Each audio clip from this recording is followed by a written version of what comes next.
Oil అనేది ఒక పెద్ద క్వశ్చన్ మార్క్, ఒక పెద్ద టాపిక్. అసలు ఏ ఆయిల్ వాడాలి హార్ట్ హెల్త్ కోసం? సో బేసికలీ రక్తం మందం అయినప్పుడు, which happens because of glucose imbalance, high processed foods తినేదాని వల్ల, ఎక్కువ చక్కెర వాడేదాని వల్ల, రైస్ అండ్ వీట్లో హై కార్బ్స్ ఉన్న దాని వల్ల సడన్ రిలీజ్ ఆఫ్ గ్లూకోజ్ వల్ల రక్తం మందంగా ఉంటుంది. ఆ రక్తం మందం అయినప్పుడు బాడీ దాన్ని కొలెస్ట్రాల్ గా మారుస్తుంది. సో వి థింక్ ఫ్యాట్ వస్తున్నది మేము తింటున్న ఆయిల్ ఫ్యాట్ నుంచి అని, కానీ that is only 30%, which is also important, will speak about that. But 70% cholesterol బాడీలో వస్తున్నది మీ లివర్ గ్లూకోజ్ ఎక్కువ అయిన దాన్ని కొలెస్ట్రాల్ గా మారుస్తుంది.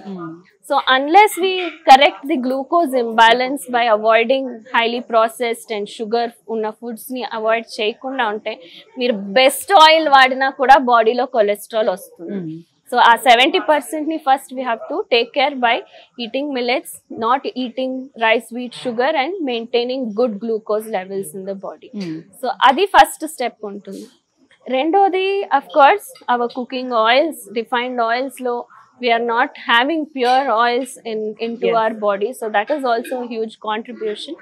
So దానికి బదులుగా ఎద్దుగానుగ నూనెలు, మన పూర్వీకులు నిదానంగా ఏదే రకమైన కంటామినేషన్ లేకుండా వేరే వేరే నూనె పదార్థాలు, అది పల్లీలు కావచ్చు, ఆవాలు కావచ్చు, కొబ్బరి నూనె కావచ్చు, నువ్వుల నూనె కావచ్చు, సో వేరే వేరే దాంట్లో వేరే వేరే మంచి గుణాలు ఉంటాయి. సో రొటేషన్ లో more than the oil seed, our process of extraction is what we need to concentrate on.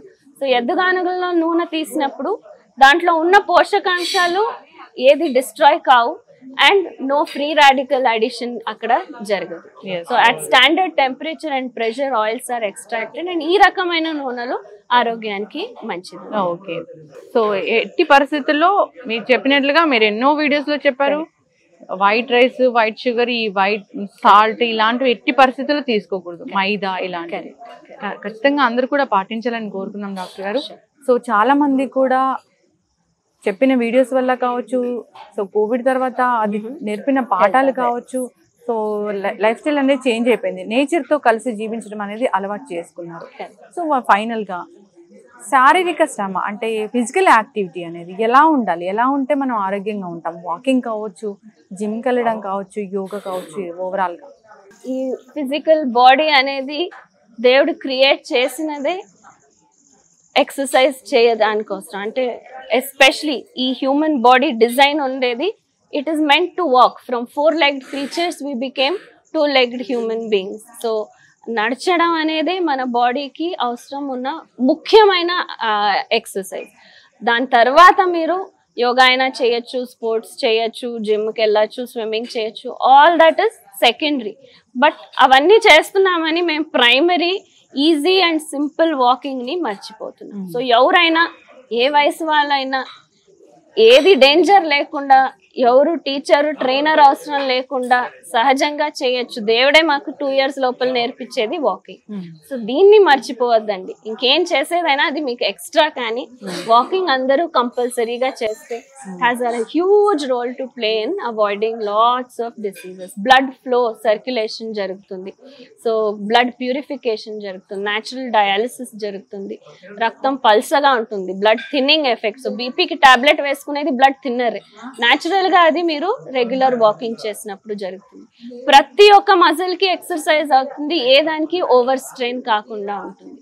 That is walking. So if not anything else, please make it a habit to regularly walk. At least వారానికి 5 రోజులు చేసినా కూడా దాని benefits మీకు దొరుకుతాయి. Morning and evening any time is okay. Empty stomach is important. అంటే తిన్న వెంటనే మీరు చేస్తుంటే ఒక సైడ్ మీరు కార్బ్స్ ని, గ్లూకోజ్ ని బర్న్ చేసే ప్రయత్నం చేస్తుంటారు, ఇంకో సైడ్ మీరు దాన్ని you are flushing it into your blood because you have eaten. So అప్పుడు మీకు ఆ ఎక్సర్సైజ్ ఎఫెక్ట్ ఉండదు. So empty stomach early morning best suited time. Sun rays కూడా దొరుకుతాయి, విటమిన్ డి కూడా దొరుకుతుంది. So that would be an ideal time. But ఈ city లైఫ్లో పనికి వెళ్ళాలి, స్కూల్కి పంపించాలి, ఆఫీసు, ఇదంతా ఆ టైంలో జరగలేదంటే then it's better not to మొత్తం దాన్ని చేయకుండా ఉండేదానికంటే evenings is also a good time. So lunch మీరు 1 o'clock చేశారంటే ఈవినింగ్ 5:30, 6 కూడా మీకు మంచి టైమే వాకింగ్ చేసి. నేను సిరిధాన్యాలు తింటే ఎలా అవుతుందో అనే ఆ టెన్షన్ ఉండేవాళ్ళు, వీక్ డైజెషన్ ఉండేవాళ్ళు సామల అంబలితో ఒక 1 week 2 weeks అలవాటు చేసుకుని then they can adapt millets into rice form, roti form and dosa form ఆ రకంగా చేస్తారు. డాక్టర్ గారు మీరు చెప్పినట్లుగానే గట్ హెల్త్ సమస్య ప్రతి ఒక్కరికి ఉంది. రకరకాల యాంటీబయాటిక్స్ వాడాము, రకరకాల జంక్ ఫుడ్స్ తీసుకున్నాము, గట్ హెల్త్ పాడైపోయింది. సో గట్ హెల్త్ కోసం ఏమైనా టిప్స్ ఉన్నాయా? So first thing prebiotic condition అంటారు. అంటే ఈ గట్ మైక్రోబ్స్ కి ఫేవరబుల్ కండిషన్ ఏంటంటే మీకు ఇంటెస్టైన్ లో ఎప్పుడైతే బాగా ఇన్సాల్యుబుల్ ఫైబర్ ఉంటుందో they will grow easily, which of course మా మిల్లెట్స్ లో ఫైబర్ బాగా ఉన్నదానికన్నా ఎప్పుడైతే మీరు మిల్లెట్స్ వాడతారో ప్రీబయోటిక్ కండిషన్ సెట్ అయిపోయింది. సో సిరిధాన్యాలతో అంబలి చేసుకున్నప్పుడు రెగ్యులర్ గా you are giving your body a dose of the good bacteria so that అక్కడ బాగా పెరిగి మీకు గట్ హెల్త్ ఇంప్రూవ్ అవుతూ వస్తుంది. సో ఖచ్చితంగా అందరికీ వి సజెస్ట్ డైలీ 1 glass అంబలి తాగితే బాగా తొందరగా మీరు రికవర్ అయ్యేదానికి హెల్ప్ అవుతుంది. ఇట్స్ లైక్ దేహం లోపలికే డాక్టర్ ని మీరు తీసుకెళ్లిపోయినట్టు ఉంటుంది. So they are alive bacteria and మీ బాడీలో ఎప్పుడు they are 24/7 collecting signals from every part of your body. ఎక్కడ ఏం ప్రాబ్లం ఉంది అనేది అవి డయాగ్నోస్ చేసి ఏదో ఇక్కడ తక్కువ ఉందంటే ఇమ్మీడియట్ గా ఆ న్యూట్రియంట్ అబ్జార్ప్షన్ ని పెంచి అక్కడికి సప్లై చేసేలాగా that is how complex they work the gut bacteria. So even మన థింకింగ్ కూడా గట్ బ్యాక్టీరియా పైన ఇన్ఫ్లుయెన్స్డ్ గా ఉంటుంది. So we say no we have a gut feeling it will rain or gut feeling that this person is gonna win అలా. So ఆ gut feeling అంటే ఏంటి? It is our bacteria sending signals to the brain influencing our thoughts and the way we think. So manchi gut bacteria unte manas kuda challaga untundi, stress tagutundi, we will have calm and peaceful state of mind if we have a good gut bacterial biome. Ma'am, general ga stress lendi ekkada cheppandi. So general ga IT people kavachu, normal work chese vallu kavachu, house wife కి కూడా ఎప్పుడు stress. పిల్లలు చదువుకోవాలా, వాళ్ళ పెద్దోళ్ళ వాళ్ళు ఇవంతా stress. అసలు stress లేని లైఫే లేదు. సో నార్మల్ గా ఈ స్ట్రెస్ తగ్గించుకుని హ్యాపీగా ఉండాలంటే ఒక 2-3 సూత్రాలు అంటే ఏం చెప్తారు? First thing I would suggest try to catch the sun rise.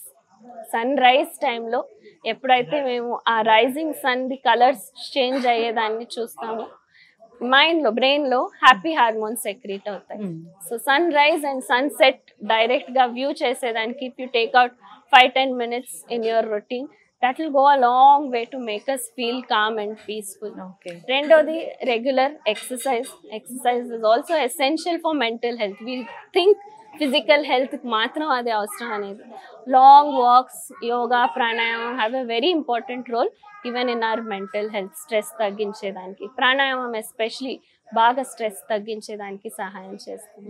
And of course gut bacteria పెంచుకుంటే you have a good gut biome, automatically stress levels తగ్గుతాయి. సో ఈజీగా we cannot handle everything, like situations వస్తుంటాయి stress వచ్చేలాంటివి, but దాన్ని ఎలా handle చేస్తాం అనేది based on our state of health ఉంటుంది. సో బై డూయింగ్ దిస్ ఖచ్చితంగా తగ్గించుకోవచ్చు. ఎస్, ఖచ్చితంగా డాక్టర్ గారు చాలా చక్కగా చెప్పారండి. సో ఖచ్చితంగా డాక్టర్ గారు చాలా చక్కగా చెప్పారండి. అసలు మనం ఎలా ఆరోగ్యంగా జీవించాలి, అనారోగ్య సమస్యలు లేకుండా మనల్ని మనం ఎలా ప్రొటెక్ట్ చేసుకోవాలనేది. సో నెక్స్ట్ టైం మీరు వచ్చినప్పుడు మళ్ళీ ఇంకొక ఇంటర్వ్యూ కావాలండి నాకు. We'll plan. Yes, also it was a pleasure talking to you and I hope దీని ద్వారా ఇంకా చాలా మంది దీన్ని విని సిరిధాన్యాల వైపుకి వెళ్ళి ఆరోగ్యవంతులు అవుతారని. ఖచ్చితంగా డాక్టర్ గారు చాలా చక్కటి ఇన్ఫర్మేషన్ అండి. ధన్యవాదాలు. Thank you.